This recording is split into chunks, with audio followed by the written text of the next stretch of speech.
down the line, we're joined by Professor in Security Studies, Dr. Andreas Krieg, and Edmund Fitton-Brown, the former UK ambassador to Yemen. May I start with you, Edmund, if you wouldn't mind? You're the person who spent most time in Yemen. You will know just how powerful the Houthis are, exactly what it is, or maybe it's not quite clear exactly what it is they're trying to achieve. In fact, we had Dr. Chris Parry, Admiral Dr. Chris Parry, on earlier, and he said that what they want to do is increase their profile. Is that, do you think, part of their motivation? I think there's something in that, yes. You ask how powerful they are. They control the most populous parts of Yemen. They've been the most successful side in the Yemeni civil war. And of course, they want more power. In that respect, they are still engaged in discussions with Saudi Arabia about possibly achieving a ceasefire, which would allow Saudi Arabia to exit its engagement in that war and probably give the Houthis more power in terms of their own control in Yemen. And then profile, yes, they do want profile. They've used the Red Sea for this before, and they have attacked shipping before. They want some notoriety. They are long-standing haters of Israel and of Jews, and they've chosen this opportunity to seize the world's headlines. One of the things we found out on the programme today is the average age of the population of Yemen, and the fact that there are obviously young people there, particularly young men, with no means of finding any gainful employment, with an enormous amount of youthful energy, and that if they sign up to join the Houthi rebels, they earn, I think it's $20 a week. If they sign up to Hamas, they earn $100 a week. Is that right? And I couldn't verify the sums, but the principle is absolutely true. We've seen that this be the case in many places. There was a time in Afghanistan where recruitment between the Taliban and ISIL Khorasan was partly contested by who could pay greater wages. And when the Houthis first swept across Yemen in 2014 and had their signal military successes that led to them taking over the capital, Sana'a, they were able to recruit people who were not from the Zaydi sect that they come from, but they simply people who were looking for an opportunity to earn money. Dr. Andreas Krieg, would you mind explaining a little bit more about the Houthis, about what it is they're aiming to do, and about whether they have the means by which to do it?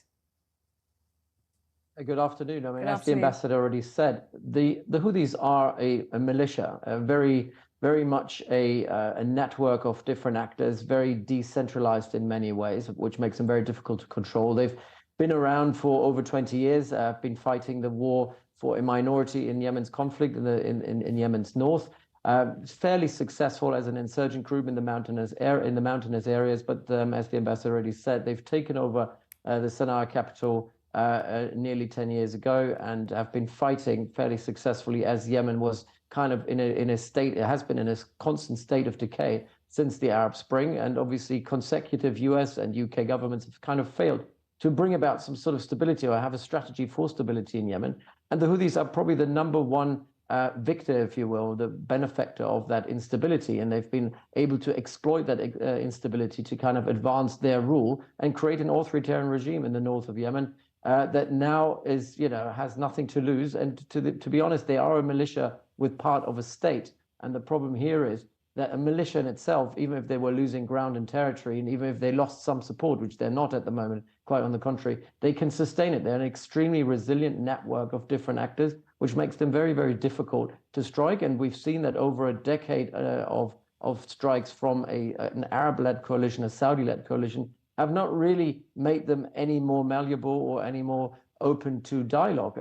Quite on the contrary, we've seen that they're usually bogged down. They're usually not very responsive to deterrence or to coercion, and hence why these kind of airstrikes could be seen as a major escalation from a Houthi point of view, and it's unlikely going to bring the sort of results that we need.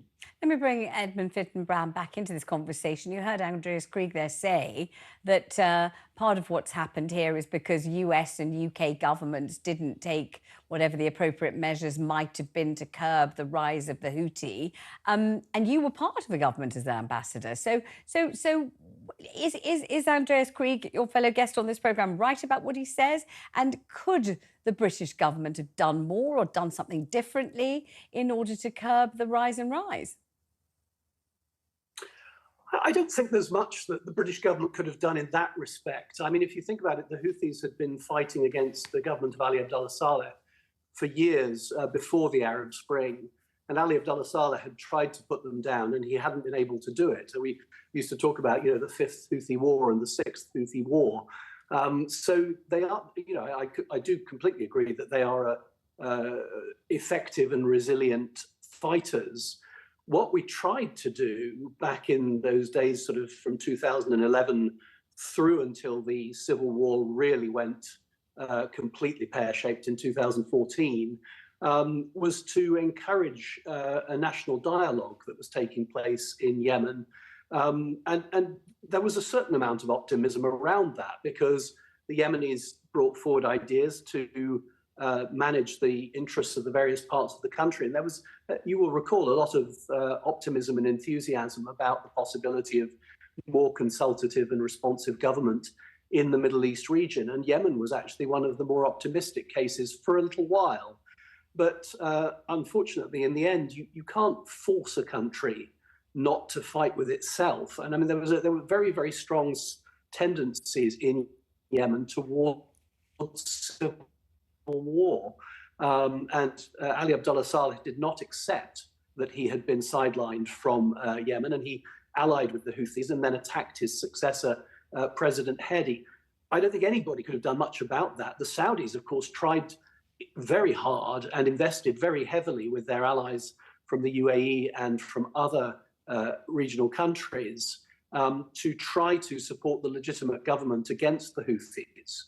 But the Houthis are good fighters. And by the way, I think it's really important to say that when we talk about airstrikes at the moment, we should listen to what the Prime Minister is saying. These are not strikes on Yemen. These are proportionate efforts to degrade the Houthi capability to threaten the freedom of navigation through the Red Sea. And in that respect, I think they have every chance of success. I don't think that the Houthis will stop trying to hit shipping in the Red Sea, but I think their ability to do it is being progressively degraded.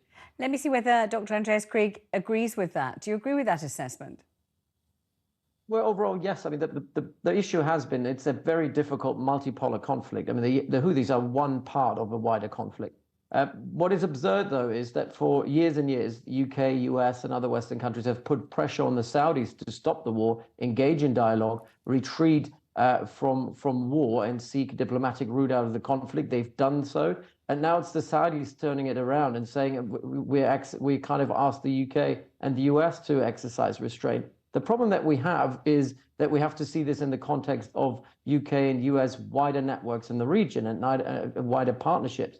The problem is, yes, the Bahrainis are on board, but not only by name. The bigger problem is that countries like Saudi, UAE, and Qatar are not on board. I mean, they've engaged in a dialogue with the Iranians themselves. They don't want to be seen as complicit in this, because also they see this conflict not just about the freedom of navigation, but they're seeing it as part of the war in Gaza. And I think this is also something we mustn't forget. I mean, this is about, from the Houthi perspective, it is about an element of trying to restrain and punish Israel. And now what we're doing is we're punishing the Houthis for punishing Israel, instead of actually looking at the root cause of that, current escalation in the Red Sea. And I think this is about Gaza. So we also have to be seen as doing more. We also need to do more in engaging our partners in the Gulf. And here, I think what is key is, I completely agree with Ambassador, we're not at war with Yemen. We are not trying to fight the Houthis. Obviously, that's not how the Houthis are seeing it. But we need to engage in dialogue. And the only partner that we have, and the most important partner there is for anyone, but particularly for the UK, is Oman. Oman is the only country that has a direct relationship with the Houthis, that can engage in dialogue, that can open and keep back channels open with the Houthis, to kind of demonstrate to them that, A, we're only there to deter them through punishment. We're not there to erode, or annihilate the Houthis from Yemen. But I'm very doubtful that with these targeted airstrikes, you're actually able to achieve anything, considering what this arsenal that the Houthis have is. I mean, it's a massive arsenal. And many of these anti-ship missiles that they have constructed with the help of Iran are being built on the ground with Iranian help. And the Iranians have kept these supply chains to Yemen open, despite all the war, despite all the naval blockades against Yemen. They have been able to maintain them open. So I think it's a Sisyphonian sort of operation where you never get to where you want to get to. Every strike that will destroy some capacity and capability will lead to more capability being created. I'm going to bring Alicia in just 1 minute to discuss the current political situation in this country, but I give Edmund Fitton-Brown a chance to respond to what Andreas Krieg has just said about, the fact that it might escalate, which is frightening for the rest of the world and frightening for all of us, but also that it might not do any good, that this kind of retaliation and reprisal and followed by more of the same doesn't really achieve a great deal. Do you think it could escalate matters, and do you think it could be futile anyway? Well, first of all, I don't think it will escalate things because at the moment I don't detect an Iranian appetite for it to escalate, because I think they're happy enough to see the Houthis do what they're doing, but I don't think the Iranians have the Houthis' backs completely. The second point I'd like to make is that we haven't seen an attack as developed or as concentrated as the one that took place just one day before the US and the UK took action. So you can argue that the evidence so far is that although the Houthis are able to continue to harass, they're not as successful in they haven't been able to disable or sink a ship.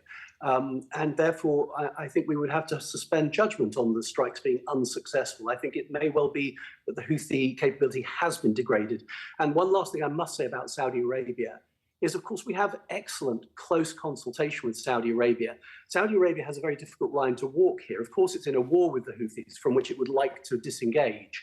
And it also doesn't want to appear to be, a high-profile opponent of another Arab entity at a time when there is so much high feeling about Gaza and Israel. But the Americans have such close relations with the Saudis, as do the UK, and undoubtedly they cleared their lines with Riyadh and with Cairo.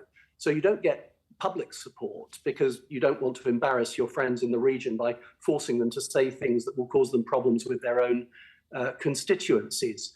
But I think you may be sure that the Egyptians and the Saudis are, in fact, both on board with this operation. Let me bring Alicia in now to look at the political situation in this country.